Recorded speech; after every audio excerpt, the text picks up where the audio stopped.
Hey, everybody, welcome to Empowerment Sessions with yours truly, Philip Suber. Now, this podcast is meant to empower the authentic version of you to impact the world around you like only you can. So, before we get into our conversation, if you haven't already, please take a moment and subscribe. Hit that subscribe button and also share with someone that you know. All right, ready? Let's go.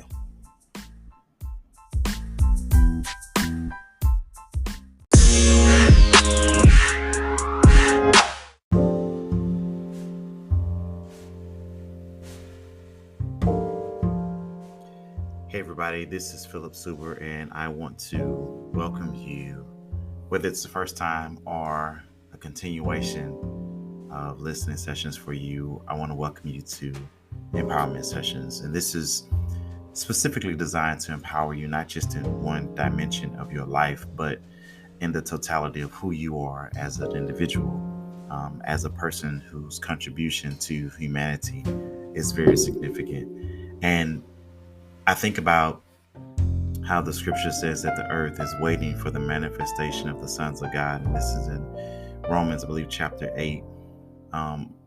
It is true that your world, your environment is waiting on you to become and to be in the full essence of all that you have been created to be. And it happens in levels, it happens through process, and it happens through the seasonal interactions of our lives when we yield to the process of becoming. And so this podcast is really designed to bring out the fullness, to stir up all the hidden nutrients and nourishment that the world is being deprived of as long as you hold back on it. And so this is your moment. This is your lifetime. And it only comes once. And so take advantage of each session and pull nuggets from it that speak specifically to where you are, or may even bring closure to where you've been, and maybe help to nurture and cater to the vision of where you are going. Today, I want to talk about something that is very crucial in absolutely every area of your life, regardless of your age, regardless of season, regardless of your occupation, regardless of where you are as it relates to your economic status, the totality of who you are. It boils down to this, or it equates to this: the agreements that we make in life. I oftentimes reference the book, The Four Agreements by Miguel Ruiz, and because it's opened my eyes to the simplicity, but the significance of the agreements that we operate from, the agreements that we make, whether consciously or unconsciously, the agreements that we have been born into as a result of the environment and in which we were raised, and that does include your family and your culture, and it impacts your religious beliefs, your social beliefs, how you relate to people, how you respond to situations, and even at the end of the day, the belief that you have as it relates to you, yourself, your self-esteem, your person, your purpose, your value, and the significance of who you are. And all of these are powerful because at the end of the day, I can believe in the greatness of who you are, but it is not until you believe that the change begins to come. I can point you to it. I can talk around it. I can speak directly to it, but it's not until the point in which the individual begins to believe in who they are and in themselves. It is not until they begin to see their significance, their value, and their worth. And it doesn't mean that accepting that value and that worth is at the cost of depreciating the value and the significance and the worth of those around you. I did pause on purpose, but it does mean that we realize that we are a contributing factor to this earth and to the entire circumference of our being, of our environment, of our world, that there is something that each of us bring to the table. Today, I want to talk about agreements because agreements are essential and they're inevitable. You can't avoid making agreements. You can't avoid operating from a standpoint of some agreement in which you have made. When you talk about agreements enable and they also disable various aspects of who we are. They enable us in terms of empowering us, giving us the fuel that we need to move forward, or the fuel, the ambition to make certain decisions. Or they might do the complete opposite, disable you, they paralyze you based off of the agreement in which you made. But the agreements that we make have the ability to enable or to disable us. They can propel us or they can prolong us. Here's something: they can help us to execute, or they can execute. In other words, they can help us in as it relates to fulfilling and bringing forth the actuality of those agreements in terms of executing, in terms of application, and bringing something to manifestation. And that manifestation could either be life giving or death giving. It can bring life to the things in which we've been hoping for, or it can bring death to the things in which at one point in time in our life was a vision, was a desire, it was a dream. But because of the agreements that we begin to agree with, because of the thinking, the mindset, and the relationships, not only that, because of the actions that we became in agreement with, it either helped to execute in terms of applying it and bring it to life, or execute as in diminishing it and bringing it to a halt and a standstill and to a place where it no longer exists. We're no longer breathing life into that thing because of what we have agreed.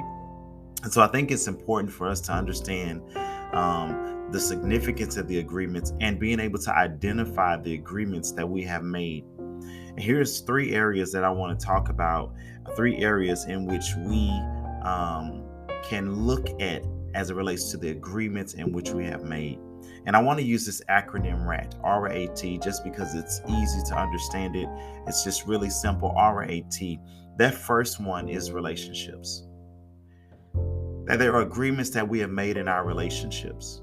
And I don't mean one part or one particular aspect of relationships, but when you talk about relationships as a whole, how we grew up in terms of family structure, it impacts the agreements of what we believe a family should be like, the things that we have been exposed to as it relates to our family environments, the schools and the friends in which we've encountered, and those in which we play with in the community, and how we grew up in our interactions with people, in our relationships with people, with cousins and aunties and uncles and best friends and co-workers and bosses, even within the church, even within the social sector, in the clubs or in the lounges or in the country clubs, the places where you gather and you meet people and you socialize.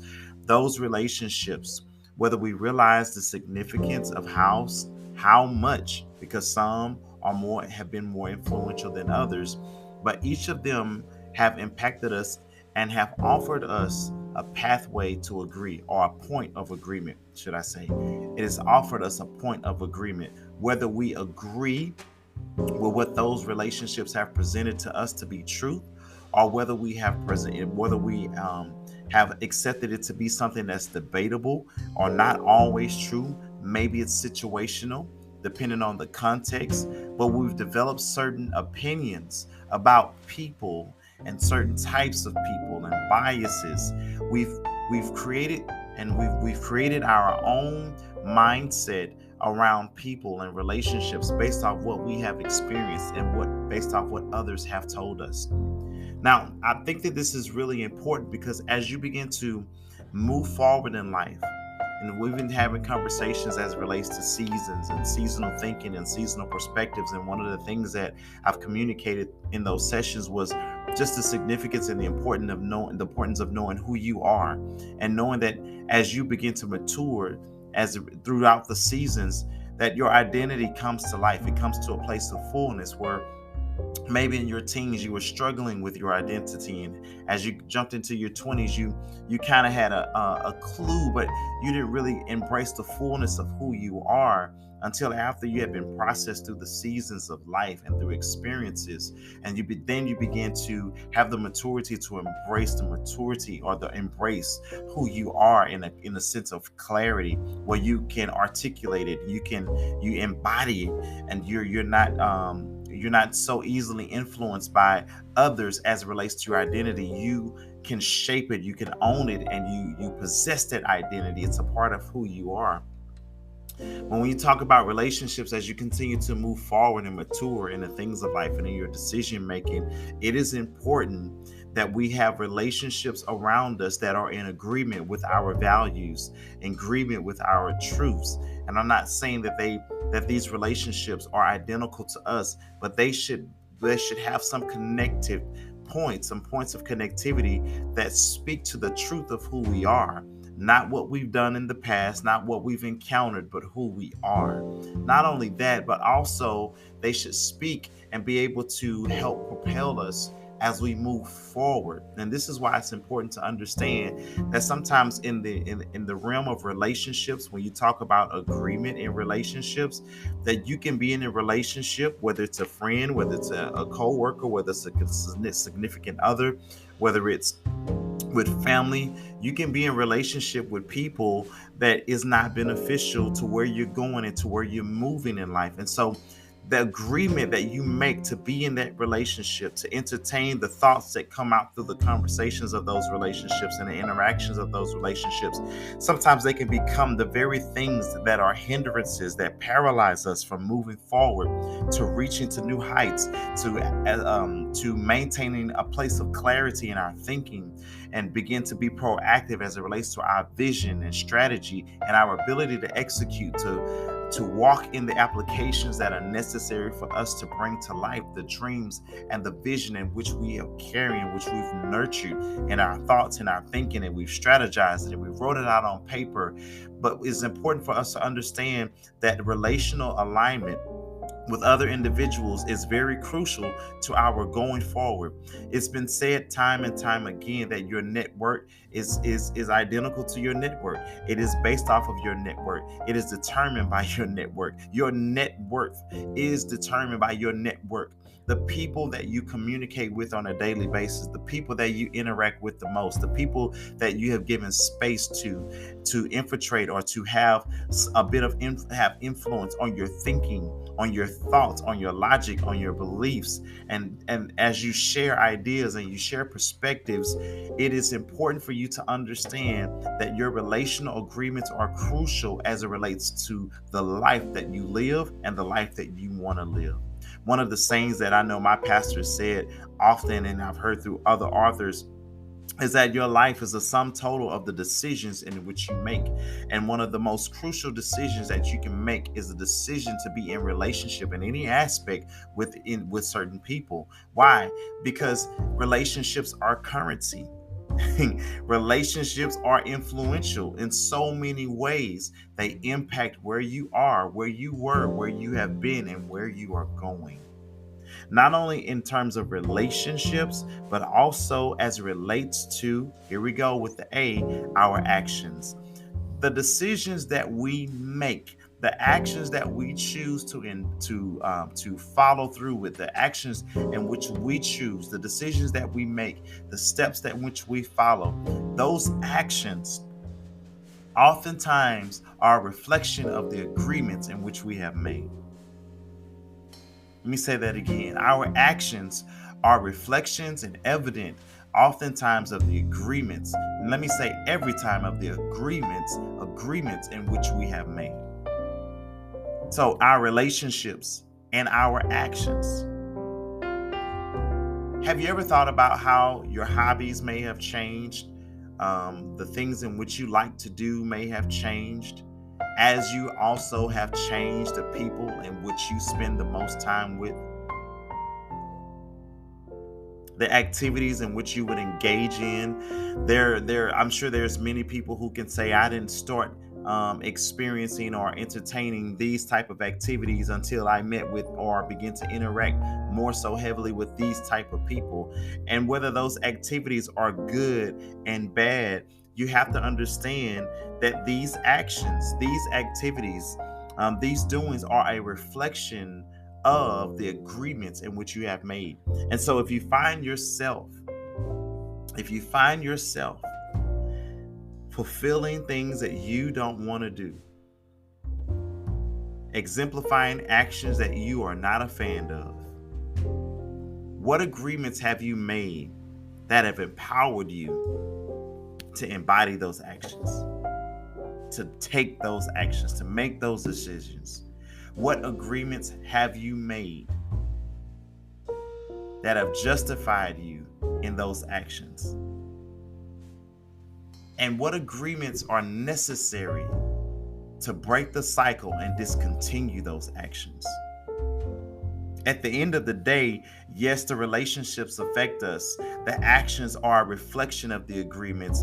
But at the end of the day, it is ultimately your thinking, my thinking. It is our thoughts and where the agreements are made in our mind, where we justify and our logic begins to work as it relates to justifying whether something is right or wrong, whether it is good or bad, whether it is acceptable or unacceptable, whether it is favorable or unfavorable. You must understand that the three areas are our relationships, are our actions, but at the end of the day, it is in our thinking. What thoughts do we entertain?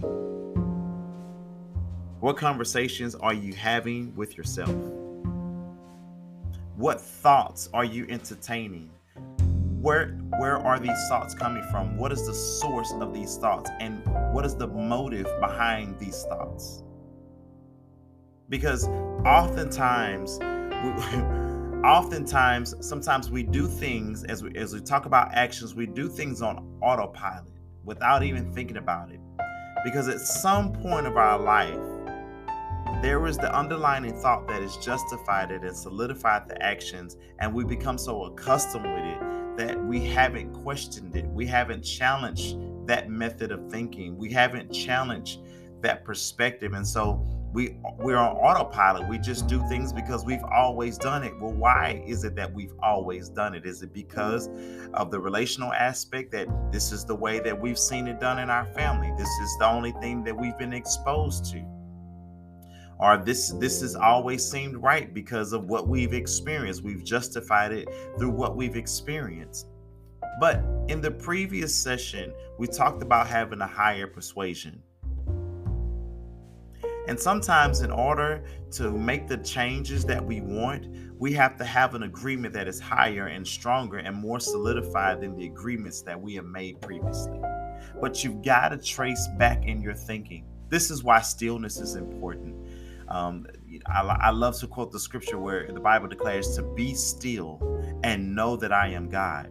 And I like to park on the knowing, because I think that is so essential as it relates to our lives, that so many of us are operating in a realm of ignorance because we've never stopped to embrace the knowing. We've never been still enough to embrace the knowing. And so we do without knowing why we do the things that we do. We operate in agreements that we haven't even realized were agreements that we have made. We have justified actions and relationships that are opposite and that oppose who we are and the truth of our identity. But because we have never stopped to consider the why behind the agreements, or even to acknowledge the agreements, to be aware, to be cognitively and consciously aware of the agreements, then we have not found ourselves in a position to make the necessary changes, to embrace the necessary thoughts and the truths that come through being still and knowing and rectifying and doing the inner work. We have not found ourselves, or not enabled ourselves, or we've not positioned ourselves to be in a place to change the pattern, to create a new trajectory. This is the beginning of each day. Is that each day offers new opportunities. And this is not the season of your life where you are to entertain the repeats and the repeats and the repeats of the same scenarios, the same situations, and the same outcomes. But if I were to tell you prophetically, this is a season for you to embrace a new level and a higher persuasion, a new level of thinking, where you begin to come into agreement with thoughts that speak of a greater truth, that speak of greater light, that empower you, that help nourish you, that you would embrace relationships, whether it's with family and friends and co-workers, or just environments, whether it's relationships as it relates to how you think and perspectives and how you relate to people and other people's opinions. Like, this is the season where newness is to be embraced. The freshness is to be embraced. And maybe you have suppressed, I know that I have in the past, We've suppressed the inner truths that have been crying out on the inside of us, trying to get our attention, but we ignored them for the satisfaction of that moment, of whatever that moment may have brought. And I'm not saying that that moment was anything explicit, but what I'm saying is the moment. It was better to sleep in. It was better to put snooze on that alarm clock, right? Versus digging in and reading those books and taking the extra moment to just stay up a little bit later, just to sit down and just to pray. We've embraced the things that have only spoken for that moment, that did not bring a benefit to where we want to be. It did not help change the cycle. It did not help change the trajectory. And we solidified it because we believed in the agreement that it was okay to do it, that this little thing won't hurt, that this little time isn't significant. We despise the significance and the importance and the strategy that is in small beginnings, of taking those small steps, because we have embraced the agreement that those little things don't matter. But when we consider how far we would have been if we had taken those little steps, if we had made those small, significant decisions, which seemed insignificant at the time because it wasn't as convenient, because it wasn't as fulfilling in the time in which we did it, because it seemed like a chore, it seemed like a task, and we overlooked the vision. We didn't look through the eyes of vision. We didn't look through the eyes of the bigger picture. And so therefore we missed out on the moments and opportunities in our lives. But this is the season. And I say to you, this is the season when you begin again, when you begin to embrace the thoughts that empower you. You begin to steward relationships that strengthen you, that speak to the essence of who you are, that empower you for your destiny, that propel you and that push you forward, that help you in the application of the day-to-day habits and successful thinking and the perspectives that are needed for your future, and that are not just the things of the past, but that are for your future, that are pulling you forward, that are stirring up the inside of you, that are speaking life to the gifts, that are helping you to connect the dots. Because the beauty of this is, in my mind, I recall how the Bible speaks of Mary, the mother of Jesus, and Elizabeth, the mother of John the Baptist, and how these two pregnant women, one who was a virgin, but who was miraculously impregnated by the Holy Ghost. And then here we have Elizabeth, who was barren, but who was miraculously impregnated through the interaction of her and her husband in their old age, in their seasoned years, two miraculous pregnancies. And when they got together, the Bible declares that John the Baptist leaped in the womb of Elizabeth. Here it is. He's leaping in the womb. It is an unspoken, nonverbal connection and synergy between two unborn babies leaping in the womb. Haven't seen anything, they're just interacting in close proximity. And it is the same way when you begin to get in proximity of the right people at the right times, who are speaking a language that speaks to the dreams and the visions on the inside of you, or something on the inside of you just leaps. This is not the season where you entertain conversations that speak of death, that only speak of that which was before. But this is the season where Jesus is in what God says, I behold, I do a new thing. Forget the things of the past, the former things. I do a new thing. Can you not perceive it? And look, I will do it now. It will spring forth. This is the season of newness for you. This is the season where you come alive and you speak life. You live life with intention every day that you wake up from this very day forward. Speak and live and move and think with the intention of life. That you are in a moment of fulfillment, where you bring to fulfillment and to manifestation the things that are on the inside of you. You are the cultivator. You are the bridge builder. You are the architect. You are the artist. You are the musician. You are the vocalist. You are the creative. And it may not be the creative that other people are in their life, but you are the creative in your life. God wants to use your hands, your thoughts, your thinking, your mouth. He wants to use the elements and the variations of your characteristics and the embodiment of who you are as an individual to bring to life the beauty and the significance of your value, of your worth, and your contribution to this earth. Don't leave this life living but haven't lived. I heard someone say that everyone dies, but not everyone lives. Live. In this season, live. And the next season, live. As long as there is breath in your body, regardless of where you find yourself in the situations and the outcomes, live. Live from the place of knowing that you were meant to live. So embrace in this season agreements that speak life to you, agreements that strengthen you, agreements that empower you. Last but not least, I recall Psalms 1. And I know I talked about this in the previous session, but I think this is a great meditation for all of us. And this should be a prayer for all of us, that we would be like the tree that is planted by the rivers of water. Listen to this. Blessed is the man that walketh not in the counsel of the ungodly. He doesn't agree with the counsel of the ungodly. He doesn't walk in that. Nor standeth in the way of the sinners, nor sitteth in the seat of the scornful. He's not even entertaining it. He's not even in a position where he allows this scornfulness to go around him, where the pathway and the thinking and the ways and the habits of the sinners, those who go against the truth of God. He doesn't even position himself in that environment, in that circle. He says, but the law is in the law of the Lord, and in his law doth he meditate day and night. He finds and he makes the time to be still, that he would embrace the law of God, that he meditates upon it day and night. And here it is in verse 3, Psalm 1 and 3, it says, and he shall be like a tree planted by the rivers of water, that bringeth forth his fruit in his season. His leaf also shall neither wither, and whatsoever he doeth shall prosper.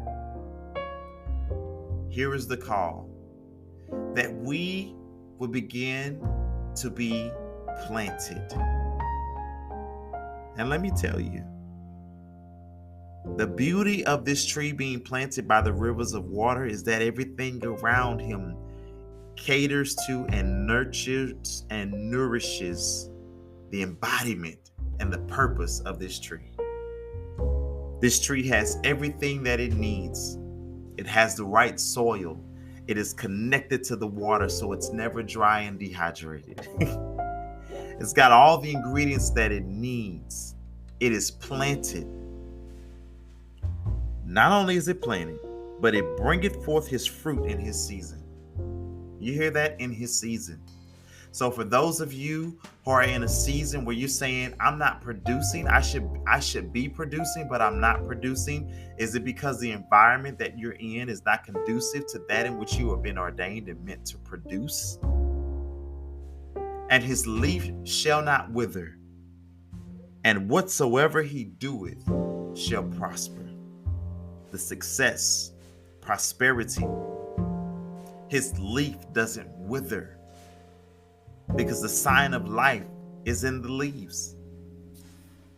And his leaves do not wither, and whatsoever he doeth shall prosper.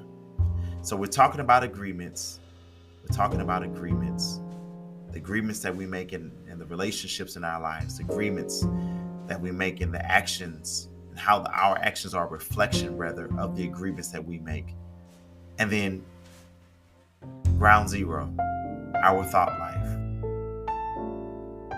The thoughts that we entertain, the thoughts that we think, the thoughts that we justify, and how these thoughts impact our life, where we are, where we have been, and how our thoughts impact, influence where we are going. Hey, this is Philip Suber. Thank you for joining in on this session. Selah. Pause and think on this session. I'll see you at the next one. We'll talk.